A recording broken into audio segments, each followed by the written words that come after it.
God, the 25th already. God, man. So I've been invited to perform there at a theater and just come in for the whole. Some of the actors are coming in, and do they make you sit down and do the Q&A afterwards? That'd be cool. That would be cool. I'm good with that. Heck yeah. I could talk about my shower scene. There you go. Nice. That's too cool. Hand out some headshots. Yep. And then from there you did. You did get some commercial work from that, right?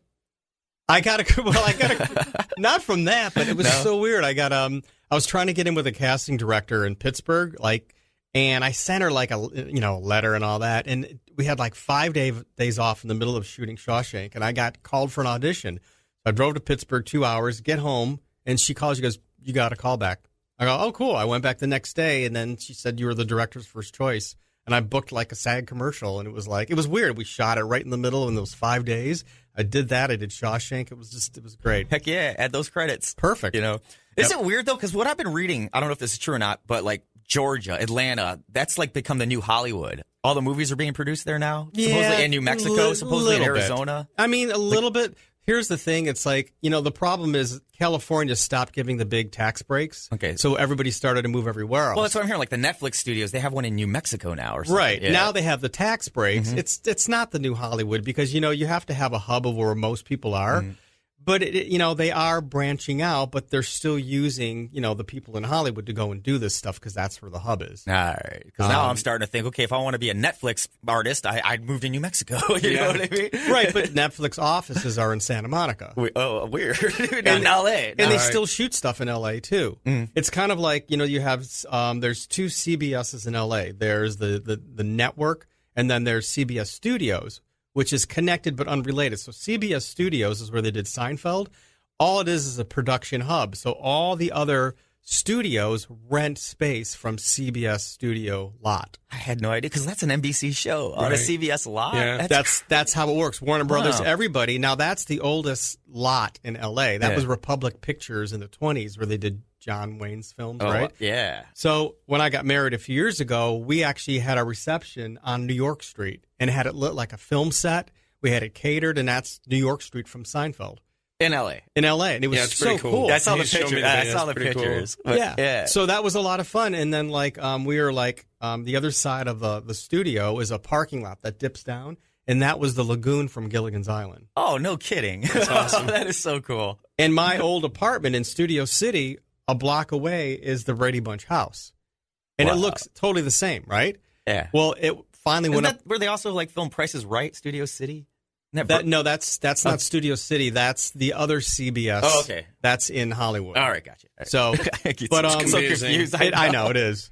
But so the Brady Bunch house went up for sale a couple of months ago, and it was $1 million house, right? Because it was the Brady Bunch house, and then all of a sudden, some company outbid everybody and went something like $2 million above asking price, and people are like, "Well, who is this?"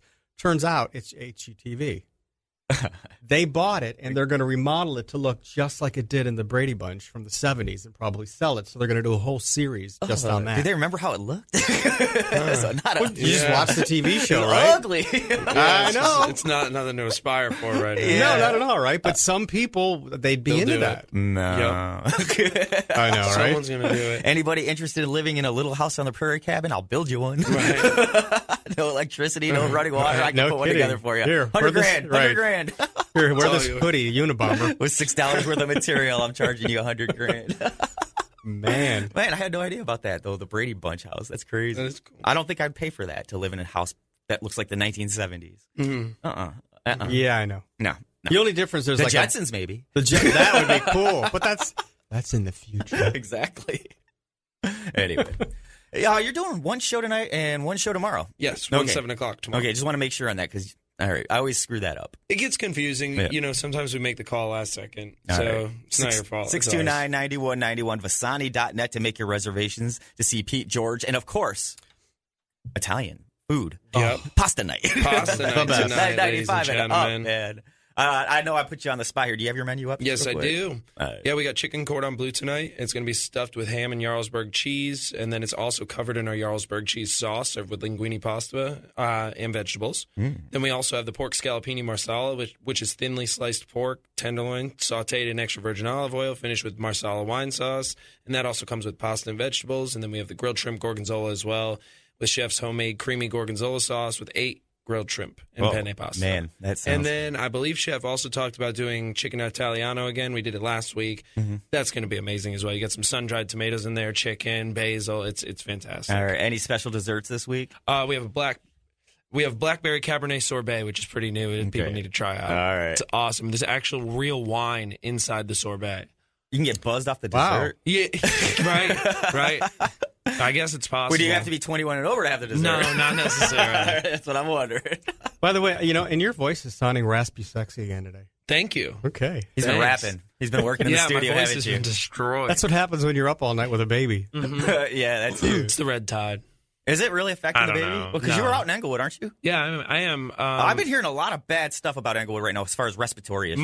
My wife's been sick for like a couple weeks, and it's just kind of lingering. I just have like a throat and chest thing that just kind of started. My throat's always kind of raspy, but I was a smoker and stuff like that. I don't really I don't know. I haven't seen you smoking forever. Yeah, it's been a while. Yeah. It's been a while, but I still have my little vape things. Okay. I'm not gonna be perfect. I'm not perfect yet. Yeah, I'm working on it. Hey, I'm still stuck on suppositories. Oh, good. I didn't realize this could be a habit for me. You'd be surprised. Hey. And on that note, we'll take our bottom of the hour break and be back with more with comedian rock star Pete George on 1070 NBC Sports. Welcome back to the Larry Timko Show on 1070 NBC Sports, Charlotte County Sports Authority. Andrew Sherbach in studio for Vasani's, and comedian Pete George is performing tonight and tomorrow at Vasani's. For your tickets, just log on to Vasani.net or call 629-9191. I highly suggest you make your reservations at least an hour and 20 minutes in advance. That way you can eat some good food. He's got a point. He's Got a very, very good point. Yeah, the New York strip steak's the best. I'm a ribeye guy myself, but either way. Yeah, you still got those Wagyu steaks? We don't. Okay. We don't. We're going to get them back in a few weeks. People really enjoyed them. I know. So. You guys, every time you try out something different, it always is a success. Yeah, honestly, we have had pretty good success. Some things we've had to tweak and tune a little bit. I'm pushing for a T-bone. A T-bone. T-bone. Let's talk to haven't had a Hector good when we get there T-bone in today. forever. You know, because the other steakhouse in town, they don't season their steaks. It's horrible. And if I have to ask for A1 steak sauce, then you got an issue. And I've never had to ask for A1 at Vasani's ever. Yeah. I like the tacos. The tacos. No. Tacos. Oh, is Hector making tacos? No, no. All right. It wouldn't surprise me. It is Hector, because he does make some good tacos. There But I honestly think he is- just does that for the employees, though. One of the gentlemen who used to work there, his mother makes homemade Mexican food, and she'll come by and deliver it in a van. It's not the Caesar's taco truck, is it? No. Okay, 'cause She'll I've been literally I show eat up there in like her 3 times a minivan week. with like stacks of to-go boxes for all of us to enjoy. She's super sweet. I've had some. It's Yep. really good. Tamales, they're like $1.50 a piece or $2 a piece. Yeah. And they're really authentic. Yep. During the break, we were talking about another comedian that came by, Hal Sparks, and you guys are like parallel each other a little bit because he's a comedian, but he's kind of a rock star too. He does heavy metal. He's in a heavy metal band on the side. I forgot the name of the band. 101 or something like that. And I'm in a polka band on the side. Yeah. Well, you're a solo act. But would you ever consider like forming a band? And doing something like that? Yeah, I have a series that I'm getting ready to pitch, and it's got to do with that. So, and I've a couple years ago, I hosted the Rock and Roll Fantasy Camp. like a comedy series? Yeah, based on a band. Like a Spinal Tap type of series? No. Okay. It's quite different. I can't really share much about it. But it's a 3-camera, comedy about a guy who used to be in a band, and it's really, really funny. I'm getting great reviews for it. I bet. I've been waiting for something like that forever because I love Spinal Tap. I love music. I love comedy. You put them both together, it's a win-win, I think. Totally. And this is it's an inspirational comedy where people watch it, and even though you're laughing, you start to think, man, I wonder what's possible for my own life that I never did. Yeah. Like, what can I go after? Because I have people all the time coming up after shows going, hey, man, I love what you do, and I'm an accountant, but I have a band on the weekends. This happens all the time. Like, I taught... We all dream of being a rock star, Pete. I taught the vice president of Walt Disney Pictures on the studio in his office during the day. And he produced Pirates of the Caribbean, and he had a band on the side. Yep. Wow. Everybody does, I bet, in L.A. He's got some form of musical talent, right? I would imagine. Everybody's got a band. It's all over. Well, we were talking about Olivia Dabo, who I've been teaching guitar for a year. Mm-hmm. You know, she was on The Wonder Years. She was in Law and Order. Well, her dad was the singer for Manfred Mann, and he wrote Build Me a Buttercup. And it's like, wow. She's an actress in all these hit things, and you have no idea how great her voice and her CD. It's one of the best CDs I've ever heard. Yeah, it's crazy. Well, because like Gwyneth Paltrow scored 2 top 10 hits on the Billboard charts singing, one with a Huey Lewis, remember, back in the day? Isn't that crazy? I didn't know. Yeah, I didn't know Gwyneth that. Paltrow. Yeah. Yeah. Minnie Driver put out a great album. And then we got the guys like Kevin Bacon and you know, Kevin Costner. I love Kevin Costner as an actor, but I went and saw his band play. They played in Fort Myers. Yeah. Yeah, wow. Sorry, Kevin. Great actor. Great actor. Isn't he from Canada? I don't know. Kevin Bacon? Canadian Kevin Bacon? Oh, yeah, Canadian Bacon. I thought he was. Great movie, by the way. For those who are into gotta 80s go there, movies. right? Yeah, it's beautiful. Canadian Bacon. We were also talking about proctology, too, on the break. Yeah, but we'll skip that. But just imagine if you're living in L.A., you're acting. Okay, during the day you go on the calls, right? You go on the act. What do you call casting? Yep. You don't do that at night, right? Usually not at night. You know, unless you want to. So by day you're trying out acting gigs, and then at night you're a rock star. Yeah, and I mean I've taught Nick Cage's son for a year and a half. I've taught a lot of big names guitar and stuff because it's just. You know, first of all, in L.A., you get paid really well to teach. And my buddy taught Ben Affleck for Hollywoodland, and he got paid really well because it's through the studio. Wow. And then Ben wanted him on the set for a month, actually 6 weeks, and he paid him like a ton of money and per diem. And then I was just going to say, my buddy was like, well, my girlfriend, I'm not going to see her. And he's like, what does she do? Well, she's a vocal coach. I'll pay her the same thing. She could stay with you.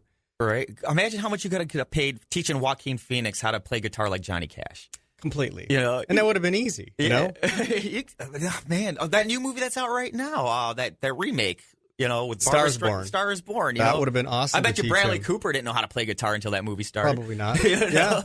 Yeah. Why aren't you getting casted for these movies? Wait a minute. Why Bradley Cooper? I'm ready to go, man. Bring me on. That's messed up. Yeah. You can act, but you can't play. That's like Bradley Cooper. So they got to come in and bring a guitar coach to teach him how to play guitar. And my deal would be not just to coach, but I would also request even a small role, something. Oh, definitely. So, maybe the fluffer.